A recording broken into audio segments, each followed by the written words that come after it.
Okay, welcome everyone to the Cybersecure Cities Protecting Our Critical Assets panel.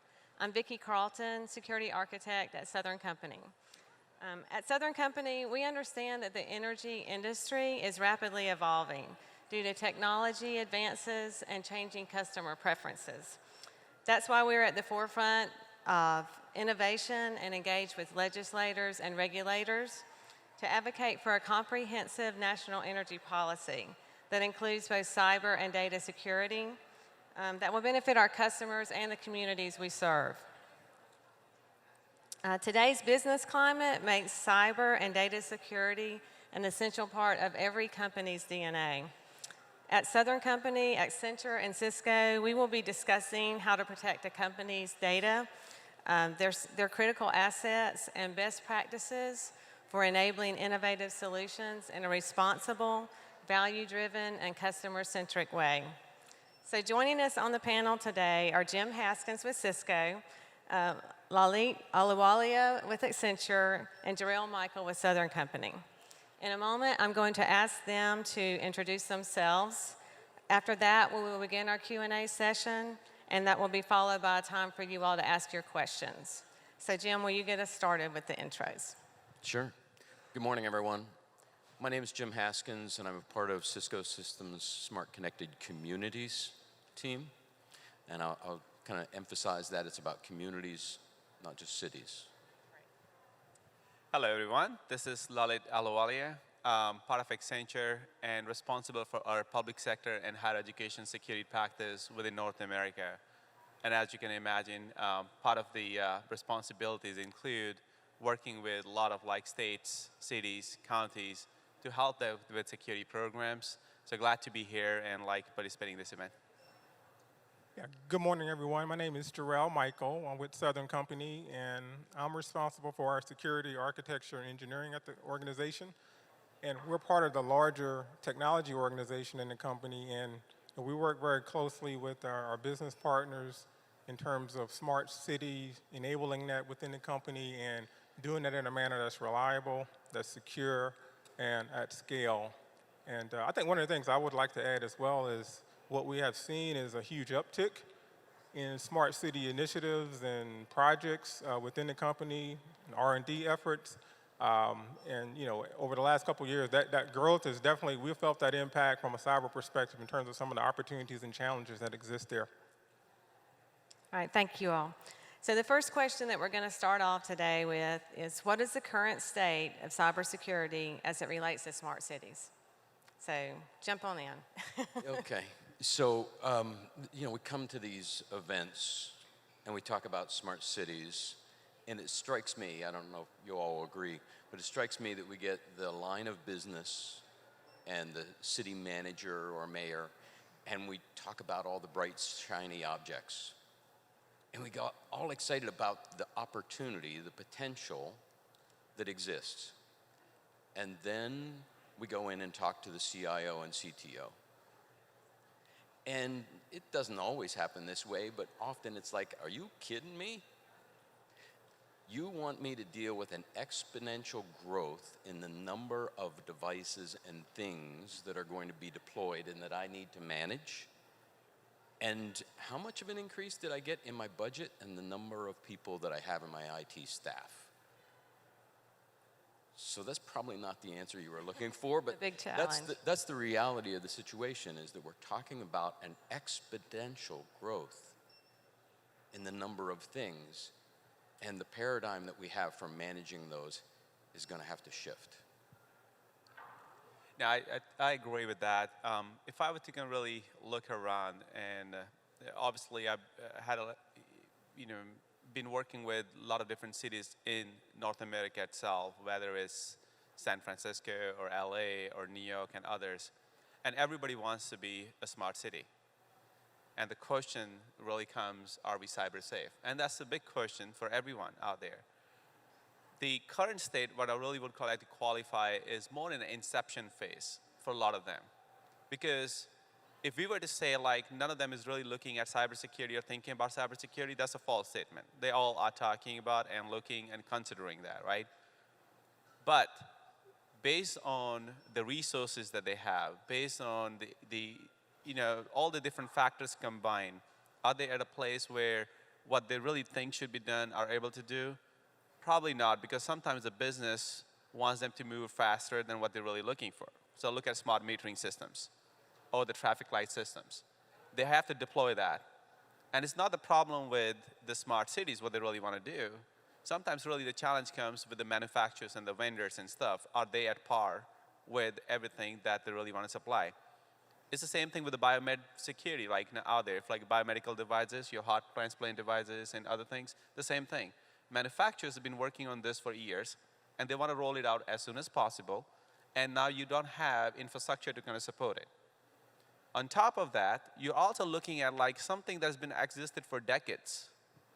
I mean decades, like if not centuries, right? And trying to retrofit into the newer models. You're not going to take out all the traffic light system, the sewer systems and stuff in a day or months and years, right, out there. It takes time.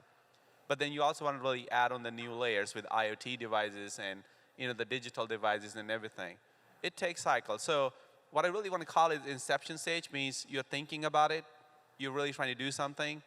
Yes, you need to move fast and maybe like even at a pace that you don't even anticipate. And I think those are some of the things that are resulting in some of the challenges we're going to discuss as a part of this forum. Yeah, and I also think, from a purely security perspective, when I look at it, I was doing some research about this.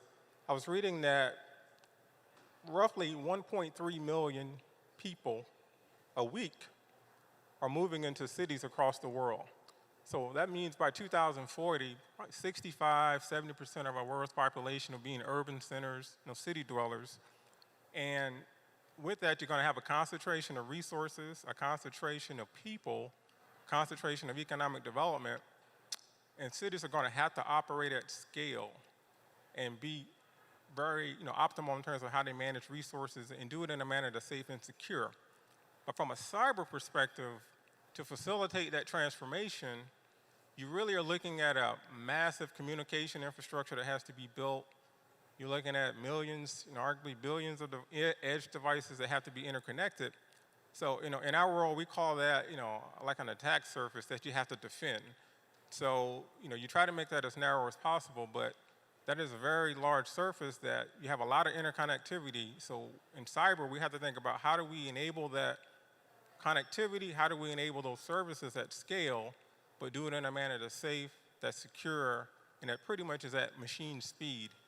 And I think right now, when I look at smart city as it relates to cyber, I would say it's somewhat fragmented right now because you don't really have a lot of standards that are out there that cities and governments and industry can refer to, but there is work being done to address that at multiple levels. But I think right now there's just definitely a need for partnership, public-private partnership, industry, city, private sector, consulting to kind of bridge that gap, and there's work being done there. All right, thank you. So as you see these challenges and society moves more towards digitization and big data, so how should companies and cities and communities and citizens even be arming themselves from a cybersecurity perspective? Yeah, so no one blanket answer there, but I think the starting point might begin with differentiating between cyber risk assessment and cybersecurity, because they're really two different worlds. And in risk assessment, if you look at the FAIR Institute, and get a great kind of read on this from their website, but I think we have to push ourselves back and take a really cross-functional view of risk assessment. And it's not all tech. Some of this is people and some of it's processes. And yes, we've got SCADA systems that have been running pumps and valves and motors in the water department, but then we come to these conferences, we talk about all the benefits we can get by bringing this data together. So there has to be this cross-functional inventory of the systems of record, and that's a hard thing to do. And then we also have to look at those processes and the people side of things. Because we just look at, and now come back over to cybersecurity, if we look at the sources of those attacks, and we just look at what happens with phishing attacks, that's a people problem. I'm embarrassed to say it, but Cisco has this process where they send us emails internal on our system that We're are familiar. yeah, and when you fall for one of those, don't you feel like such a dope? But that is addressing, my personal failure as a person. That's not a systems issue. Right, so there's an education opportunity there Absolutely, for sure, yeah. and we're familiar with that as well. And I'll tell you, it's a bad day in the security department if you should fall for one of those. Think about that, yeah. So I think you're absolutely right. I think responsibility first. Everybody needs to be responsible, from citizens to executives to IT to vendors, public, private, everyone, right? But let me even break it down, because sometimes we kind of hear a lot of generic talk about this topic. So what do cities need to do? Yeah, I can talk about 100 things that city needs to do, but let's make it a very practical breakdown, right? Out there, what is at risk? What are the challenges and the threats, and what needs to be done? So let's talk about your smart grids and stuff in the utility space. Everybody knows that smart grids, look at the examples from the Ukraine, right? Back in 2014, whatever.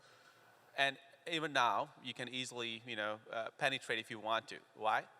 Because there's so much of a legacy infrastructure in place that has not been updated or managed or patches applied. Basic fundamental issues out there. All right, so what do we need to do? Well, let's get foundational components right out there. Maybe transform some of that. Let's talk about your traffic light systems or the smart metering systems. How many of them really have been equipped without encryption? Means when they communicate with each other, they do not have an encryption methods deployed. Now, if anybody you talk to in cybersecurity world, encryption has been a basic fundamental block for at least decades out there. So how can you have a systems deployed in a distributed fashion now, which is talking in an unencrypted fashion? Let's take an example of now what I call as public sector issues, because I deal with this day-to-day basis. You have now disparate systems from multiple agencies and multiple departments talking to each other. Raise your hands if you feel every department is having the same amount of focus on cybersecurity. Some departments are doing better than others, like how they really integrate out there. But then when you combine the digital and the physical components together now, and they're not at par, obviously somebody's vulnerability is going to propagate into others because it's a connected world. Because what is smart city, right? It's a big ecosystem of IoT devices connected, communicating, and propagating the data, and based on that, you're making smart decisions and then enabling services. If that's the case, then proper governance, you might think, is a great example. All the agencies and departments, they need to come together with the proper governance, the people aspect, right? And the governance aspect. How many of them are sitting on the table today together, talking to for example, certain companies or the private companies, and saying what will work and what will not work? Can we collaborate? This is a kind of issue with I need to come out of my own cushion and really now start collaborating with others. And that's a cultural change. That's how I would like to say that if you really want to and you want to equip people or the firms or organizations, that's the beginning step. And then the citizens' responsibilities. Yes, these services are given to us for our own benefit. Should we be responsible for those services as well? Absolutely. We can't be just the consumer and take benefits without really contributing to it. That's how I really want to put that together, what organizations or the citizens need to do to better handle this. Yeah, I think Jim and Lalit made some great points there, and I'll just piggyback on some of that. When Jim talked about the importance of risk assessment, ironically, as I was coming into the expo earlier this morning, I saw one of my colleagues in Southern Company. We were talking about, a lot of times when you start to think about cybersecurity, you go into it initially with a 1x cost, and then by the time you get through it, it's 3 times the cost to secure the environment, which can be frustrating. And I think one of the ways you can counter that, or the cities can counter that when you think about it, is on the front end, really think about the importance of doing a threat modeling or a risk assessment of that environment. Because as you go from an environment to environment, the risk profile is different. And you want to align your budgets to what that risk profile is, because sometimes there's a tendency to over-engineer based on the risk profile. And sometimes you don't do enough engineering or put enough controls in to, based on the risk profile. So investing those times and dollars on the front end to do a proper threat assessment or threat model based on the services and the systems you have, I think is very prudent and very wise. And I think also, too, focus on the basics, right?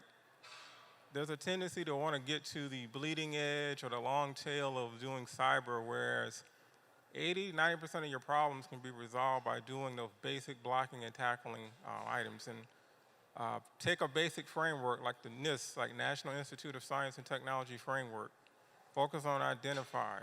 Focus on protection, detect, respond, recover, and build those basic capabilities. Because whether you're talking about an enterprise or whether we're talking about OT or smart cities, those concepts are pretty universal, and they can go a long way towards securing your environment.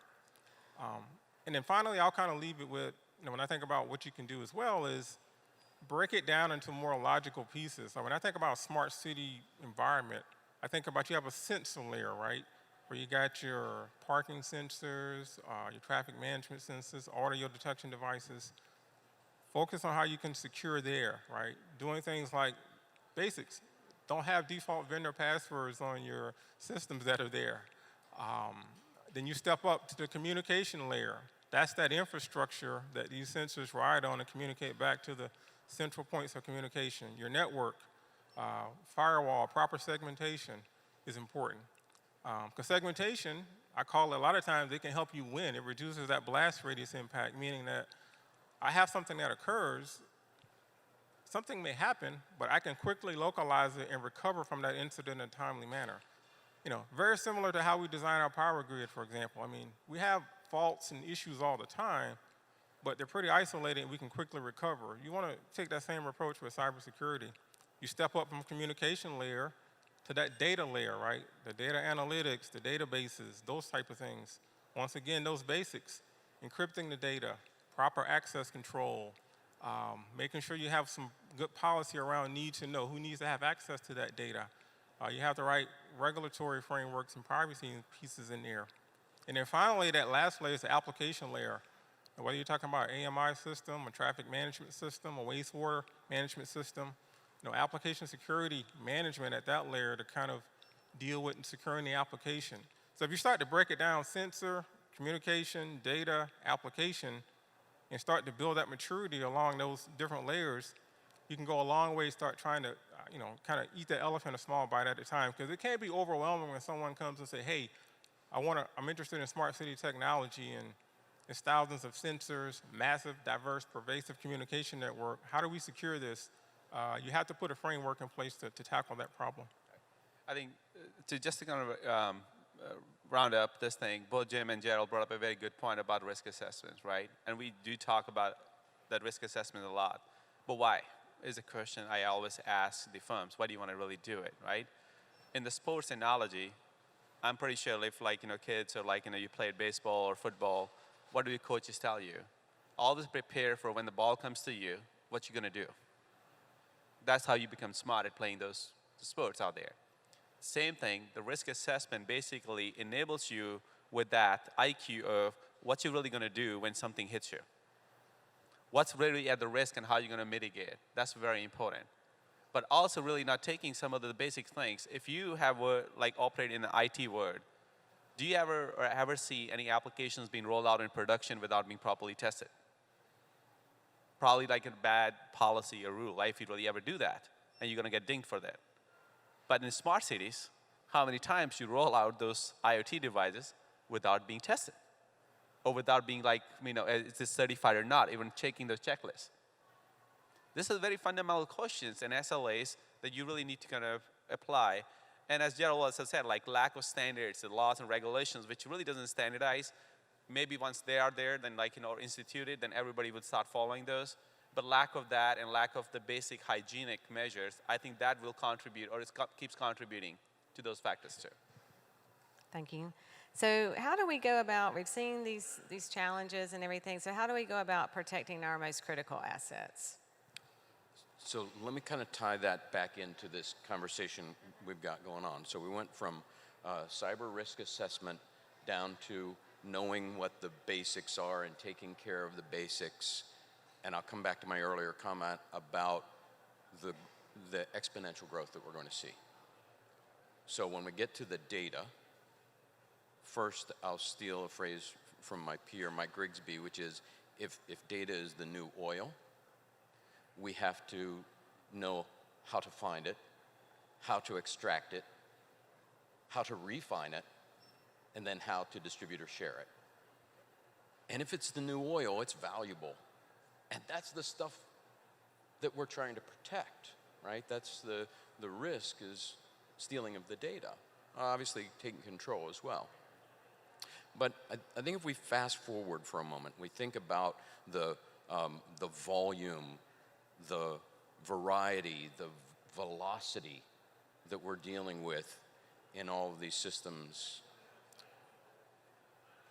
It's going to require that we have an intuitive network that allows us to know what does normal look like. And we've done it before with access control and an identity and saying, oh, this person should be able to get to these applications. But now we have multi-clouds running across multi-networks in an extended enterprise that includes remote and mobile assets. We're going to have a network that knows what does normal look like. And how do we begin to look at using machine learning and AI to at least say, yeah, that's kind of normal. Oh, wait a minute, why is my video camera calling Papa John's? That doesn't seem normal, right? And at least alerting us to the abnormalities that are occurring in our networks. Yeah, no, very well said.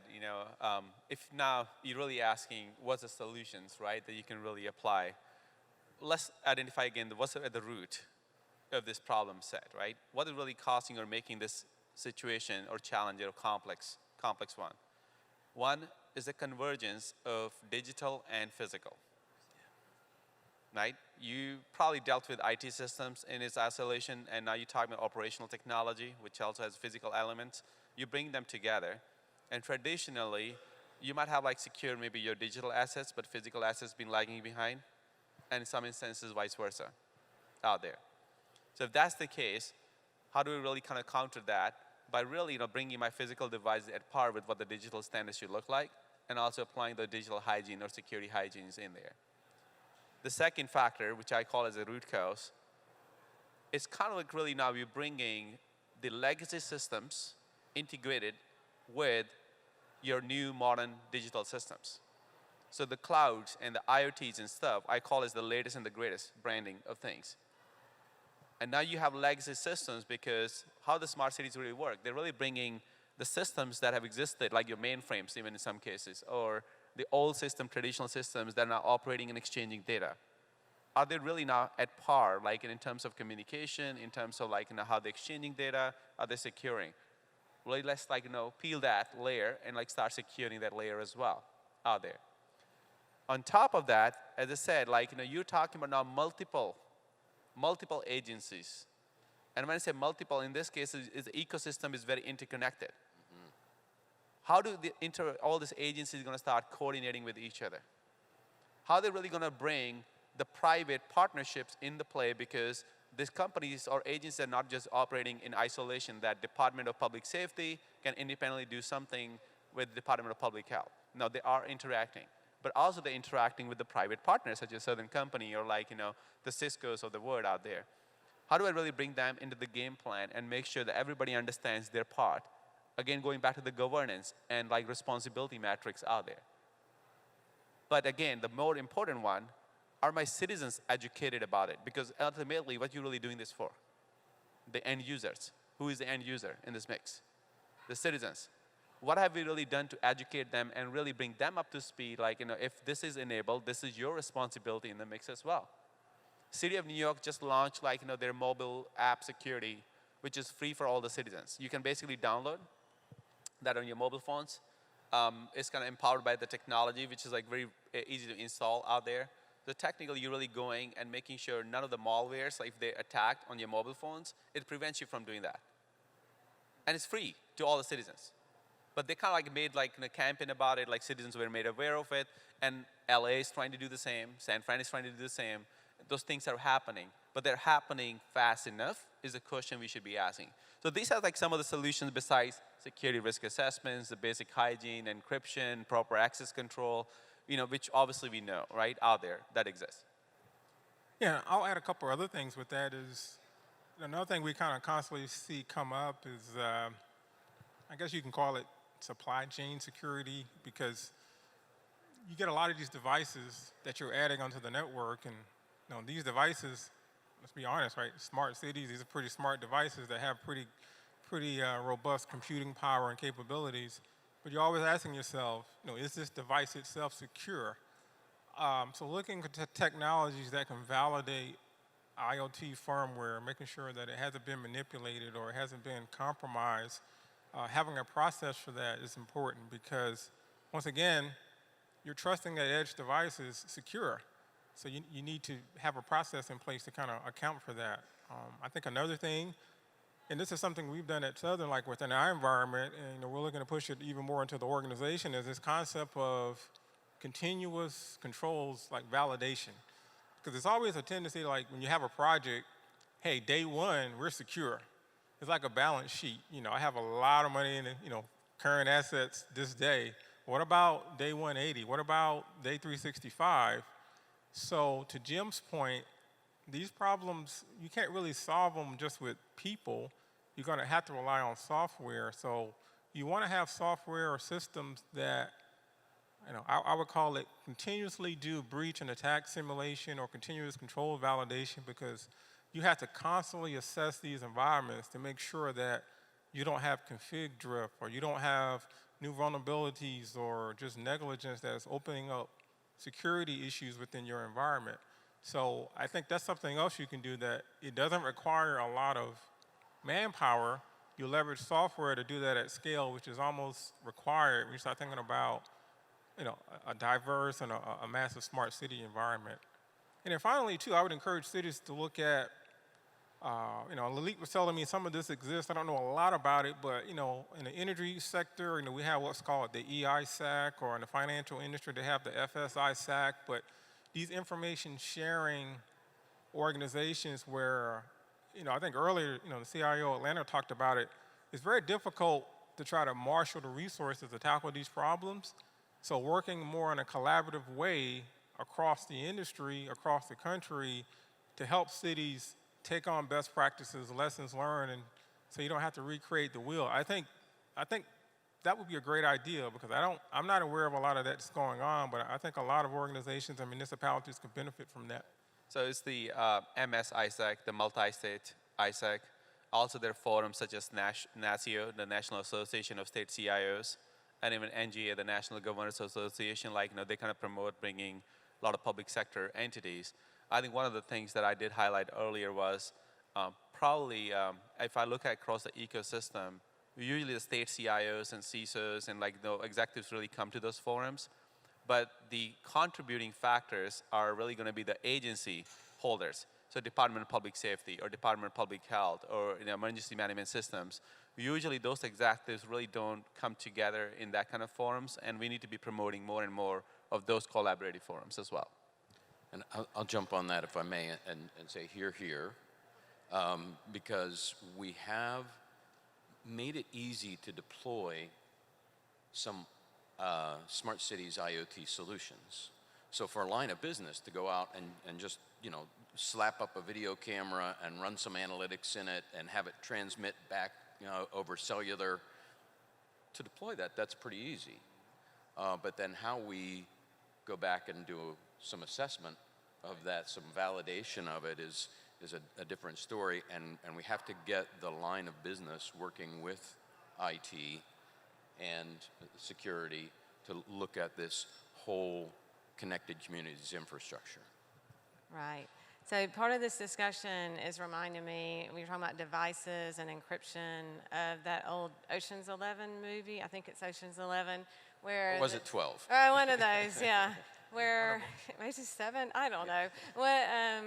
Where the team that's trying to plan the heist, they go in and they get a camera, a security camera, and they take it over and put a loop of it just being in an innocent state, so nothing's happening. But in what's really happening is, they're planning their heist and they're stealing things or what have you. But so now that really is a possibility with these cameras, because if they're not encrypted, you could have a man-in-the-middle attack and take over a camera. If you've got a security you're trying to, a facility you're trying to secure and protect, they could do that, and that's been shown by researchers that could happen. So you're talking about encryption, and that's a really just easy to understand example to me is if you encrypt that traffic, if you encrypt what's being sent from the camera back to where it's being reviewed, then the bad guys can't do anything. They could try to jump in the middle, but they won't understand it. It won't be viewable to them. They can't take it over. So that's just one of those kind of simple things where you could work with your security team to make sure your cameras, your traffic's encrypted. And I know we've seen just with the devices, a lot of the new technology, back to your point from the beginning, was, it's cool and it's whiz-bang and it's been rushed to market sometimes without looking at security. So maybe the device can't even do encryption or whatever. So that's some of we're talking about supply chain too, some of the challenges that we can look at is when we look at the devices and the manufacturers, how can we secure these devices? So that leads into the next question. Is So if I make a comment. Yeah, sure. Any fans of the Fast and Furious series? Or Die Hard? Yeah. So Live Free or Die Hard, series number 4, and then last two, in the Hobbin show, as well as the one before. I think they were perfect examples of the fire sale concept. We can hack into the traffic systems or the IoT devices monitoring cameras. If you really think that's just movie creation, no, it's not. It's being actually executed and executed successfully, whether it's the emergency lighting systems or the traffic light systems. Obviously, you heard about the driverless cars being hacked, in the EMS systems in there. So all those things are really something that goes back to lack of encryption or how the communication protocols were not really properly authenticated or access control mechanisms not in place. But those are real life examples to just kind of even visualize what kind of damage or havoc that they can create. Those are real life examples of those. Yeah, and also I'll add too, we've focused a lot here on what I would call prevention, but don't discount the importance of, if you're doing this, put in the proper detective controls so that you have logging and monitoring. Because when you think about a lot of data issues or breaches or cyber incidents that have occurred, everyone understands problems happen, but it's always the response and the recovery, right? So focus on that aspect because, I call it, you want to kind of prepare for war in the time of peace type of thing, right? Have those things, do tabletop exercises, those what-if analysis such that if that incident does occur, you have a repeatable process, you have a structured process, you kind of know who you need to get engaged in partnership and what partners to bring in, and focus on that as well, because you can't prevent everything because there's a balance there, but response and recovery is also a very important aspect of this as well.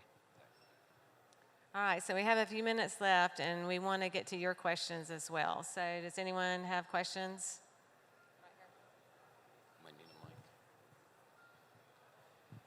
Be loud. Here we go. Hold on one second. He's going over and above. So I wanted to ask a question from the supplier side. So a lot of municipalities and even, oh my gosh, are you okay? And some nations consider security to a certain extent to be a given. And so when you have a trend emerging that certain municipalities, cities, countries are beginning to value this, but until that becomes, let's say, structured into law, as a supplier, how do you justify putting in the expenditure to develop a good and encrypted system to offer to cities? And let's say if that prices you out of the market compared to compared to other equipment that may be less secure. Thank you. Yeah, I think it's a very valid question, right? As a supplier, how do I really make sure that I do my part and that's being recognized there? So let me start with, first of all, the local government issue itself. How many of you are aware of the recent Texas ransomware, 23 different cities?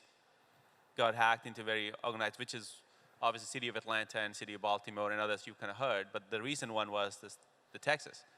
And that was a little unique because the way it was kind of executed was a little different from like, you go one off and like, hack into the systems. This is like organized in a circular fashion there.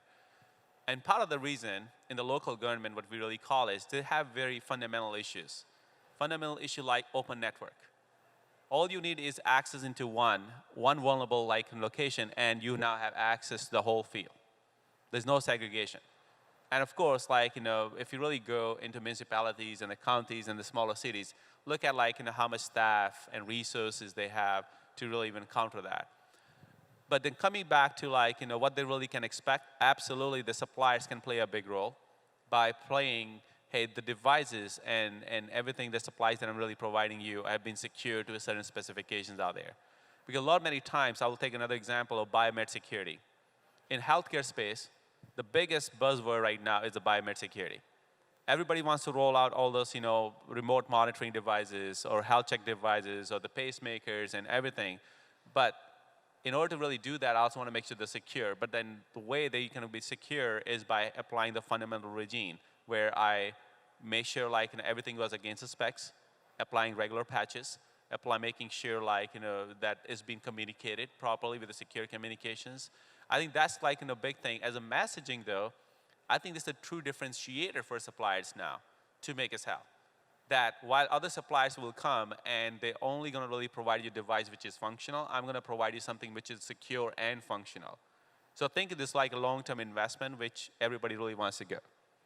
Yeah, and I think also too, market forces drive that, right? That as more standards are out there, secure by design, by manufacturers will just become expected, table stakes.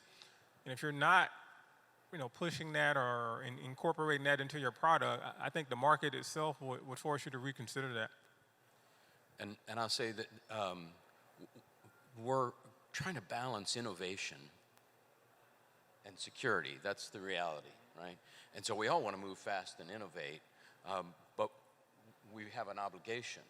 And it is costly. I can't speak to Cisco on stage, but you can assume that there's a lot of money spent, and so the standards bodies, there's an IOtopia group that's formed. So there are a lot of associations, if you will, but also working with some of the larger companies may be able to help to bring some startups to market a little more quickly than rolling out something where you maybe didn't have the budget to do it on your own.